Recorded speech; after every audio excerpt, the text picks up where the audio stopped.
YCP నేత మిథున్ రెడ్డి మీడియాతో మాట్లాడుతున్నారు. లైవ్ చూద్దాం. ఈ రోజు విచారణ జరిగిన విషయాలు కానీ కేసు గురించి కానీ నేను పూర్తిగా మాట్లాడలేను, కానీ కొన్ని విషయాలు చెప్పదలుచుకున్నాను. ఈ ప్రభుత్వం చంద్రబాబు నాయుడు తెలుగుదేశం ప్రభుత్వం వచ్చినాక మొదటి నుంచి చూస్తే మొట్టమొదటగా మదన్పల్లిలో ఏదో జరిగిందని చెప్పి 2 నెలలు ఇష్యూస్ నడిపారు. అతన్ని ఎవరైతే సస్పెక్ట్ ఉన్నాడో అతను తీసుకుపోయి పాలిగ్రాఫ్ టెస్ట్ చేసినా కూడా ఇదంతా పూర్తి ఒక కట్టుకథ అని చెప్పి పూర్తిగా తేలింది. దాన్ని ఒక 2 నెలలు నడిపారు.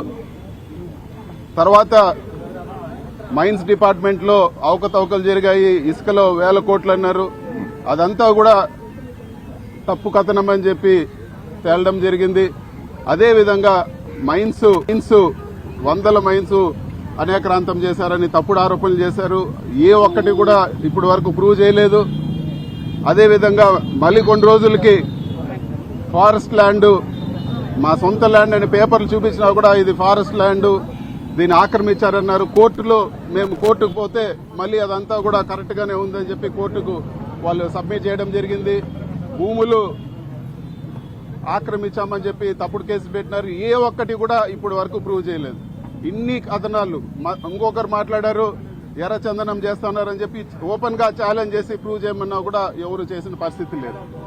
ఇప్పటి వరకు చూస్తే అన్ని ఆరోపణలు చేసి ఇప్పుడు చివరగా లిక్కర్ స్కామ్ అని చెప్పి ఇంకొక ఆరోపణ చేస్తున్నారు. ఇన్ని ఆరోపణలు లాగిన ఇది కూడా ఒక పొలిటికల్ హరాస్మెంట్ కేసు మాత్రమే. ఒకటైతే వాస్తవము, ఇప్పుడు వరకు రాష్ట్రంలో ఉండే అన్ని ఏవేవైతే ఒక డ్రగ్స్ కేసు, ఒక హ్యూమన్ ట్రాఫికింగ్ తప్పితే అన్ని రకాల కేసులు ఇప్పటి వరకు పెట్టారు.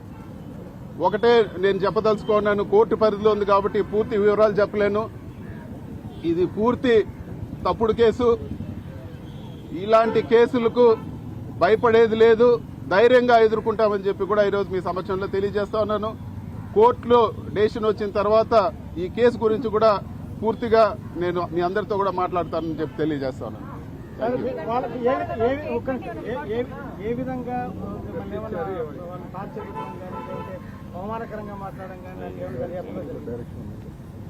ఇది కోర్టు పరిధిలో ఉంది. ఈ రోజు జరిగిన ఏదైతే సిట్ విచారణ కానీ లేకపోతే కేసు గురించి కానీ నేను మాట్లాడే పరిస్థితి లేదు. ఖచ్చితంగా కోర్టులో డెసిషన్ వస్తానే దీని గురించి నేను పూర్తిగా ప్రెస్ కాన్ఫరెన్స్ పెట్టి పూర్తిగా కూడా నేను మాట్లాడతానని చెప్పి